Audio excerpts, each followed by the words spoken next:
Hi, welcome to the Sky Studio tutorial series. Sky Studio brings extensive customization without sacrificing performance, so you can build beautiful and engaging content.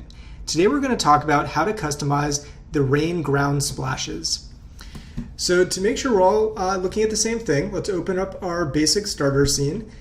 It's in Funly Sky Studio, tutorials, and then there's a scene called Basic Starter. I'm going to duplicate it just so I don't modify the original, and I'm going to open that up. So now we're in Basic Starter 1. Let's go ahead and set up a sky that has some rain with ground splashes so we have something to talk about. Let's go to Window, Sky Studio, Set Up Sky.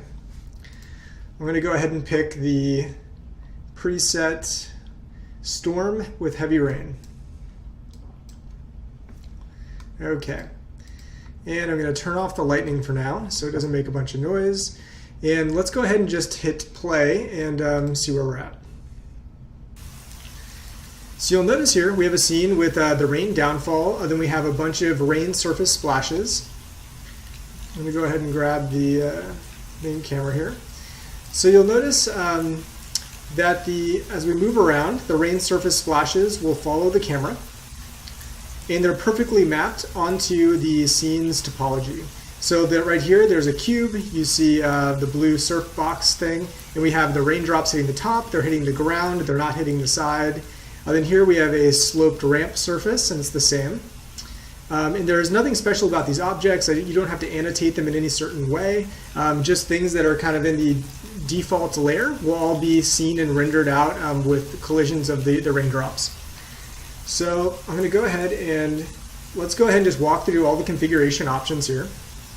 And I'm going to turn off the audio on the rain because just to make sure you guys can hear me. Great. So the first option you see first of all, so to enable the ground splashes, you have to check this box called Rain Surface Splashes. The preset has this already enabled for us, but you can also manually go and enable or disable these things. So that's how you turn it off. That's how you turn it back on. Let's go down to the section that's controlling this feature. Rain Surface Splashes. So the splash count is the number of raindrops in the scene. You can see I can drop it all the way down to something much lower, and this is good for like a nice late rainy day. Or if you need like a really hard downfall, you can crank it all the way up. You might be wondering what the performance costs are with sliding this up and down, and there's actually not a large difference between being either all the way down or all the way up. Sky Studio has done a lot of performance tuning to make this extremely performant. So for example, if you put it somewhere in the middle, let's open up the stats window.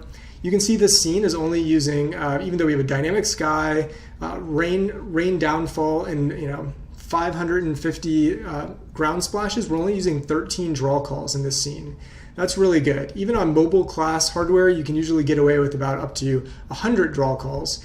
And even in this scene, Sky Studio is probably actually only using closer to about 7 draw calls. The rest of them are these different colored materials, and shadows, I believe, are enabled in this scene. So we can go ahead and let's close this now, and let's go through the rest. So splash area start is the area at which splashes will begin away from the main camera. So for example here, as I increase this, you'll notice how it pushes back where the rain will begin. That is the start of the splash area. Usually you want to offset it if, for example, your player is very high up and they can't see directly downwards. Any situation where they can't see directly at their feet anyways, you don't even want to waste time putting the ground splashes there. They're better off being positioned in visible areas. The splash area length, likewise, is the length the splashes will extend past the start. So if I reduce this, you'll notice it'll pack the rain into kind of a tight band. Then if I extend it, it'll draw the rain out. This is something you would pick to decide in your game how far out you want your splashes to exist, and you can adjust it accordingly. The splash scale lets you adjust the size of the rain splashes. You can make them really small or completely invisible. Here they're much smaller now. Or you can bring them up to kind of an insanely large size, which obviously doesn't look good, so you usually would want to keep them down. But one of the really important reasons we support splash scale as well, though, is a great feature that we're going to talk about last in this tutorial is the art set. And so you can actually go in and customize the rain splash effects yourself by providing us your own meshes. We'll talk about that in a second. The splash scale variance is gives a little variety in the scaling. So every raindrop won't be the exact same size. It'll take it from, so for example, here if it's like at 0.5, it'll take the raindrops from this size and then maybe to about half of their size down. If you bring it up all the way to 1, that means you'll have some raindrops all the way along this whole height range. It could be scaled all the way to 0 or all the way up to 4.93. Usually you want a variety around about 0.5, and that gives you kind of a good mix of different sizes so that it's all visible. The splash intensity is how visible the rain is. So we do an additive blend with this into the scene, so it's kind of how intense that effect is.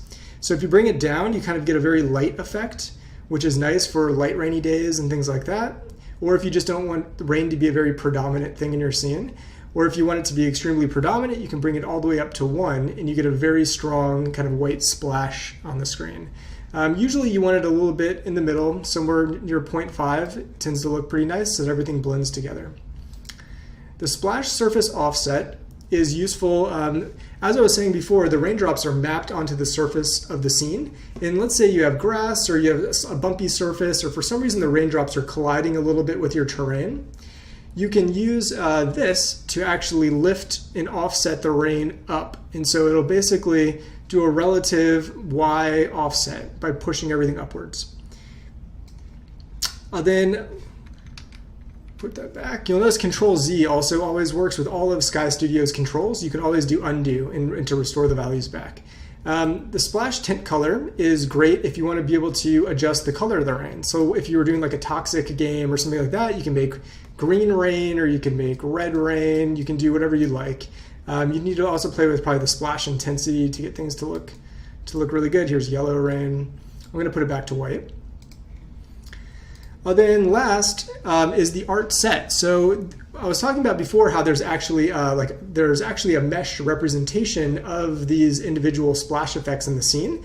And so one of the things Sky Studio is really all about is art customization. And so we want you guys to be able to shape this for your game in your exact use case so you can get a unique look to your game. As part of that, you might want to, say you're working on a low poly game or something like that, you might want to have a low poly looking splash and be able to supply your own mesh and your own animated sprite sheet for the effect. In order to do that, if you're curious, you can just double click the art set. We ship with one provided. Inside the art set, we have 2 splash effects, and you can create as many of these splash effects as you want. And inside of here, you'll notice you can adjust the mesh and you can adjust the sprite sheet.